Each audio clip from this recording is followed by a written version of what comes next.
in Vegas, did you still feel like that team exists? I mean, it was just two games though. It was just a small sample. Everybody's getting so cracked up about Vegas and keep bringing up Vegas. It was 2 games. I mean, we took care of that business. That was the in-season tournament. We played, we won it, but that was literally just 2 games. And because we got our ass whooped again, I mean, we just suck right now. Hello, everybody, and welcome back to NBA Cinema. Well, the Los Angeles Lakers continuing to nosedive, dropping in the standings.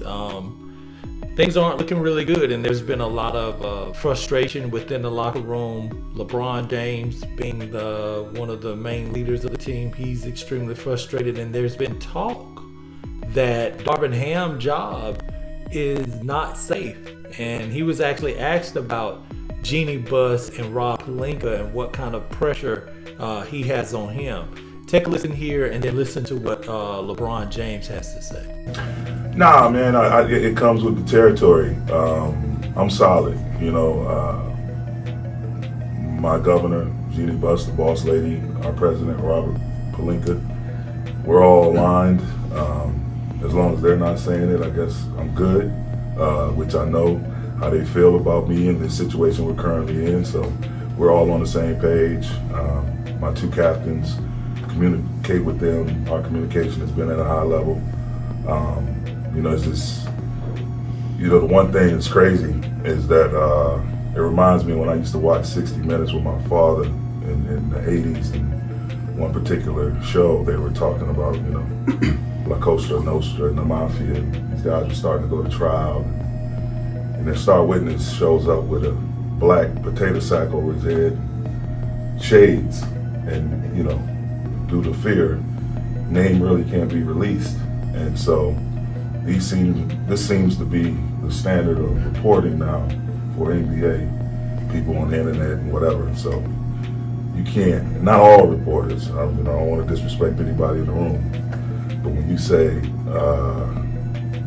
the source is anonymous by choice, they want to put their name on something, but they want to give you the information, and then you take that information and now everybody gets a chance to dissect it and spread it all out in their own way.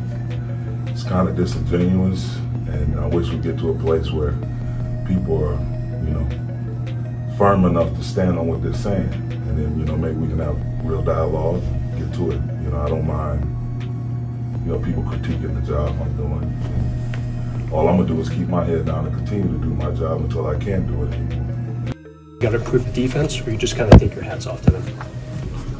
I mean, in the fire, you think we got to improve the defense, but you know, you'd also at the same time give respect to do, and they shut the heck out of the ball tonight. That fourth quarter of the offense seemed to stall a little bit. What did you see out there? I mean, we got some pretty good looks. They turned us over. You know, I had 2 critical turnovers, missed 4 free throws, but we had our chances. Memphis ranks near the bottom of the league in 3-point shooting, and you've had a couple of these nights this year where the scout tells you the percentages, and there's certain shots that you allow and certain shots you're looking to prevent. Mm-hmm. What's the feeling of trying to execute that when a team is kind of beating the odds?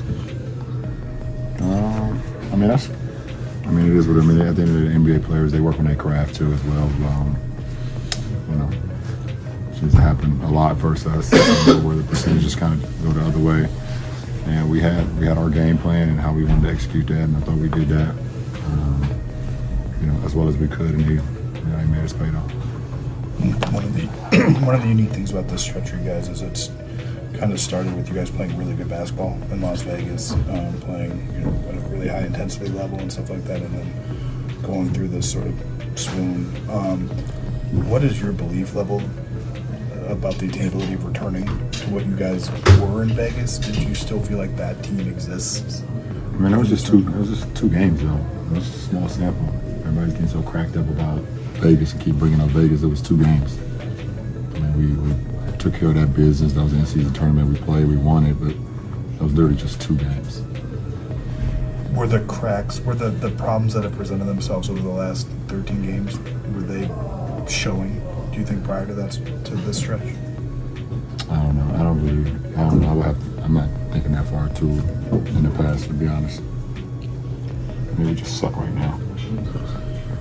And so, as one of the leaders who's done this for a while, how do you try to help this team get out of this rut? What does LeBron James do?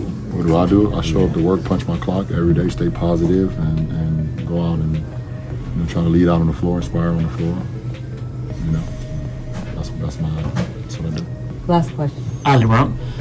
Yes, a question not related to the game, if you allow me. Ricky Rubio announced his retirement from the NBA yesterday. What do you think about the career that he has had in the NBA? I'm not really in the mood to answer that question, but I respect Ricky. Congratulations on a hell of a career, and if I don't seem sincere when you see this video, it's because we got our ass whooped again, and I apologize. So it was actually bad timing on the interviewer asking me this question. It's not me, Ricky. So congratulations. Thank you. Thank you. I'm sorry.